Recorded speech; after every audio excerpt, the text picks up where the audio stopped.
Next flag is yung projected or projected R&D expense. So, kung kanina historical, ito naman is yung projected or forecasted R&D expense. So, ang kailangan mo rito is R&D percentage revenue assumption. So, ibig sabihin, nag-a-assume ka ilang percent o ilang percent part of 100, ilang percent yung revenue mo out of your R&D. Ilang percent yung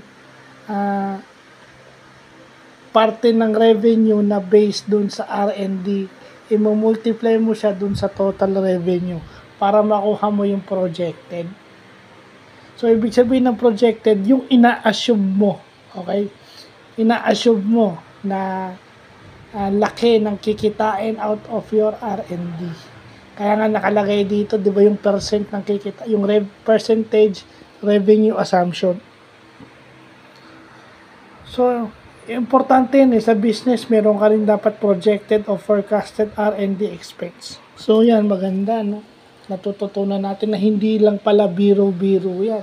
Dahil sa mga companies na gumagamit ng R&D, pinoproject din nila yung kikitain nila, ilang percent yung kikitain nila out of their research and development. So, yan yung mga magagandang bagay na natututunan natin. Yan yung mga bago.